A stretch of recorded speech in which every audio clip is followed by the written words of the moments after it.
Happy Valley is now a local nature reserve, partly owned by Orkney Islands Council and partly by a private landowner.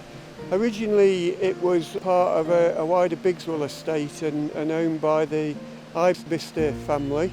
The trees and the bird song that you can see in here around me now all came about when Edwin Harold was living at Bankburn, the property behind me. He was responsible for planting all the trees. It was basically a bare burn and fields until he started planting in the late 1940s, and this is the result of all Edwin's work.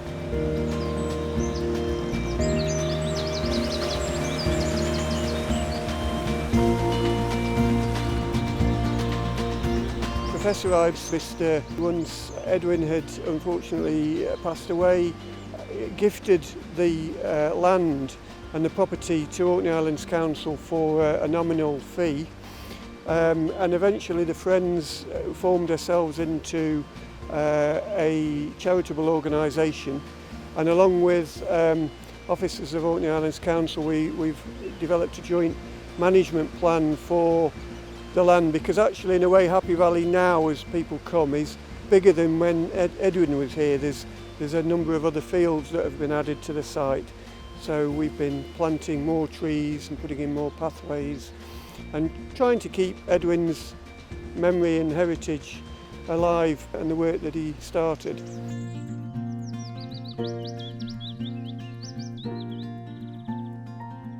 It was a project that originally was an idea that the Friends had of trying to extend the pathway system in Happy Valley to try to reduce erosion in some of the more used paths and create a circular walk. We put in quite a lot of our own funding to develop a wooden staircase which is sort of down at the lower part of the site, which was covering a muddy bank which then sort of went nowhere in particular really. So the Leader funding has funded this recycled plastic boardwalk, which means that people can get from the car park down to the top of the staircase and then come up through the wood here, and we have another path that's just a grass path around the top of the site. So it's had quite a big impact really on improving general access and also for some people with more restrictive mobility, it's a little bit of a better path than maybe if it was a gravel path or something like that. Alongside the pathway there were two stone benches built for people to be able to picnic and that sort of thing, and both are in reasonable access from the car park for somebody with limited access.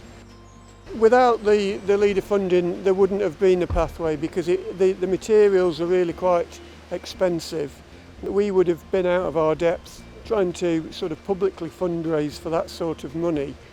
We've now got a path which the drainage works well around it. It will last a lot longer than a wooden boardwalk, so we wouldn't have had that without the Leader funding. It's been crucial to getting that section of the path developed.